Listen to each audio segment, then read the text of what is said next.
स्वागत है आप सभी का शर्मिष्ठा एकेडमी में। मैं हूं आपका दोस्त रोहन और आज इस वीडियो के लेक्चर में मैं आप लोगों को खोरठा साहित्य की कहानी जिसका नाम है देवता के खाए गेलई डाकिन के बारे में बताने वाला हूं।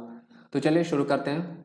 इस कहानी का नाम है देवता के खाए गेलई डाकिन और इसकी रचना की गई है चितरंजन महतो के द्वारा। तो हम लोग पात्र को सबसे पहले देख लेते हैं। यहाँ पर पहले पात्र है निर्मल दास जो कि है शोभा के पति। दूसरे पात्र हो गए शोभा रानी जो कि है निर्मल दास की पत्नी। हबीब निर्मल दास जो हो गए उनका चेला। यह कहानी बेमेल विवाह पर आधारित है। तो यह एक कहानी है जिस कहानी में एक बेमेल विवाह को दिखाया गया है। इस कहानी में बताया गया है बेमेल विवाह के बारे में, मतलब एक ऐसा विवाह जो कि एक सही ढंग का मेल नहीं था। इस कहानी के मुख्य पात्र निर्मल दास हैं। तो ये जो कहानी है उस कहानी के जो सबसे मुख्य कैरेक्टर है उनका नाम है निर्मल दास, जो एक कार्यालय में बड़े बाबू के पद पर कार्यरत है। तो जो निर्मल दास हो गए वो एक ऑफिस है, उस ऑफिस में उनका पद है बड़े बाबू का। तो इसी बड़े बाबू के पद पर वो कार्य करते हैं। इनकी पहली पत्नी के मृत्यु हो जाने के बहुत दिनों के बाद उन्होंने अपने से बहुत कम उम्र की लड़की से उसकी सुंदरता को देखकर विवाह किया था। तो इनकी जो पहली पत्नी थी उसकी मृत्यु हो गई और मृत्यु हो जाने के बहुत दिन के बाद, मतलब एक अच्छा खासा समय जब गुजर गया, तो उन्होंने अपने से कम उम्र की, बहुत कम उम्र की, मतलब उनकी जो एज थी उससे काफ़ी कम उम्र की एक लड़की थी, उस लड़की से उन्होंने विवाह किया। और विवाह किया तो विवाह के लिए वो जो कम उम्र की लड़की थी उसकी सुंदरता से वो काफ़ी प्रभावित थे। तो उस सुंदरता को देखकर उन्होंने उस लड़की से विवाह कर लिया। निर्मल दास एक बहुत ही भले आदमी है। तो यहाँ पर जो निर्मल दास हो गए जो कि बड़े बाबू के पद पर कार्यरत हैं, तो वो एक बहुत ही अच्छे आदमी है, एक जेन्युइन आदमी है, एक गुड पर्सन है जो अपने कार्यालय के काम के अलावा सामाजिक और सांस्कृतिक कामों में भी हिस्सा लेते हैं।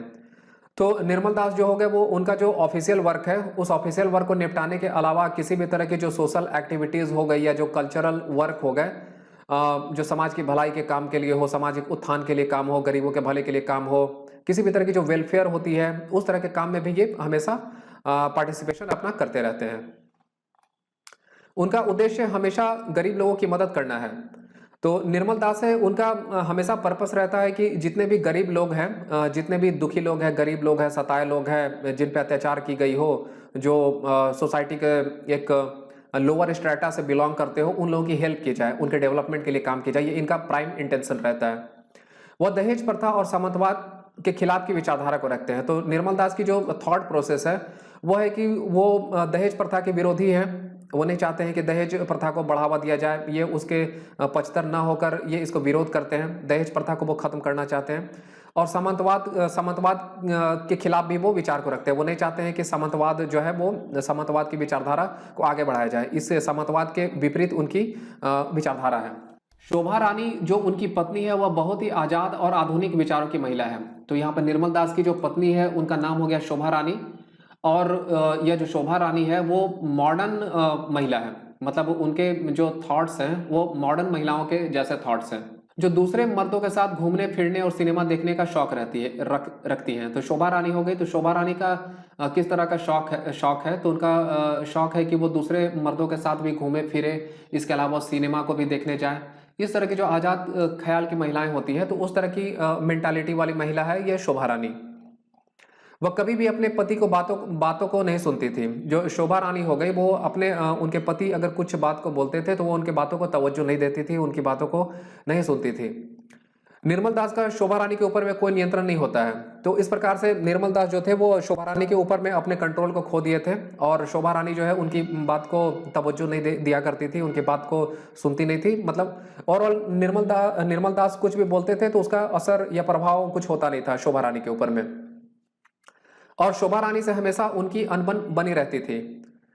और जो शोभा रानी थी तो शोभा रानी से निर्मल दास का कभी भी एक अच्छा संबंध बनाकर आगे जो जाने की चीज़ें होती है, एक अच्छा परस्पर रिलेशन, वो शोभा रानी के साथ उनका रहा नहीं। निर्मल दास की शोभा रानी से हमेशा किसी न किसी चीज को लेकर खटपट होते रहती थी। निर्मल दास का स्वभाव कुंठाग्रस्त हो जाता है। तो चूंकि परिस्थितियां अब ऐसी हो जाती है तो निर्मल दास का जो नेचर होता है वो कुंठा से ग्रसित हो जाता है। वो मतलब कुंठित भावना को डेवलप कर लेते हैं अपने अंदर में।